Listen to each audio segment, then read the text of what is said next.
And the 30? Energized. Yeah, good companies can tell you what they do and how they do it. Great companies can tell you why. And that's a big difference. Now, you may have heard of everybody's sort of famous case study, Zappos.com, the online shoe company in the States. Zappos, Spanish for shoes. So they sell shoes and stuff online, and they ship them out of warehouses in Nevada and New Mexico. Well, if you ask Zappos what they do and how they do it, they sell shoes online and they ship them. Now, this is a company that went from 0 to $1 billion in 9 years, and then was bought by Amazon. CEO is Tony Hsieh, really interesting fellow. Right. If you ask Zappos employees, what do you ship? The obvious answer is I ship shoes. Their answer is no, I ship happiness in every little box. Now, do you approach your job differently when you ship shoes as opposed to shipping happiness? Absolutely. Of course. Absolutely. Of So you course. call them. They are highly engaged to really make the whole experience joyful.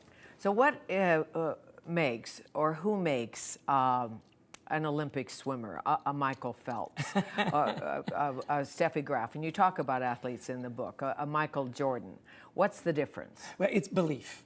It's It's absolutely not belief. athletic ability necessarily. Well, it has to start there. You have to have Sure. talent. I Well- mean, you know, I can have all the belief that I'm going to be a professional Right. hockey player, and I just don't have the skills, right? Yeah. I mean, really, if you've ever seen me on skates, it's not even Okay, and you probably know Jack Nicklaus. No, either. No. But here's the thing, and we love the story of Michael Phelps, is he had all the talent. He had the perfect swimmer's body. But his coach went to his mom and said, look, until he makes the commitment and believes that he can do it, it's not going to happen. And so he tells the story that his coach made him believe that he could win all those gold medals. Okay. And you'll remember that in the Olympics where he won all those medals, 8 gold medals, there was one race where he was trailing the French swimmer.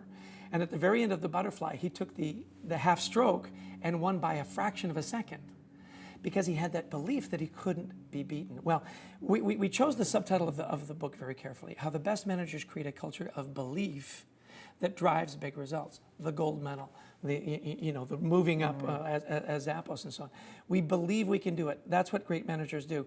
When I show up to work, I've got to believe that what I do matters, but here's the key, that it makes a difference.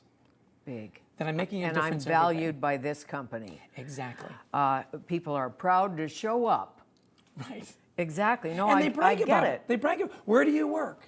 I work at Zappos. I work at, Johnson & Johnson. Right. I work at Shaw. Wherever it is where you go, are you excited? Now, back to my dad, my first manager. It was really interesting. I lived on the East Coast for a long time. Came back to visit Dad and took a digital recorder with me. And I said, hey, Dad, tell me about your life and your career so I can share it with your grandkids on the East Coast. They don't see you very often. I said, tell me about the early days of radio. And he said, which you and I actually can remember. Yes, I was there. So he says, it was right after the war, the world was changing, it was exciting. He said, there were days when I would wake up before the alarm clock went off.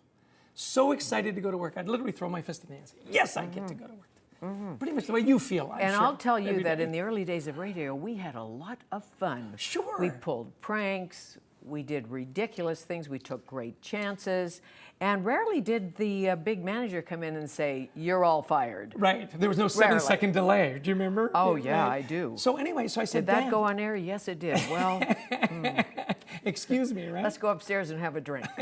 Well, here's the thing. So I asked him, why did you feel that way? And he said, well, the work was interesting, the industry was burgeoning, but more than anything, I loved the people that I worked with. I made a difference, not just to our clients, Sure. but with the people that Right. you work I think it was Avis. They have the Avis call center. You worked with them, and they Yes. have rather tedious jobs, it appears. Right. This is actually American Express call center down in American Fort Lauderdale, Express. Florida. And you think about working in a call center.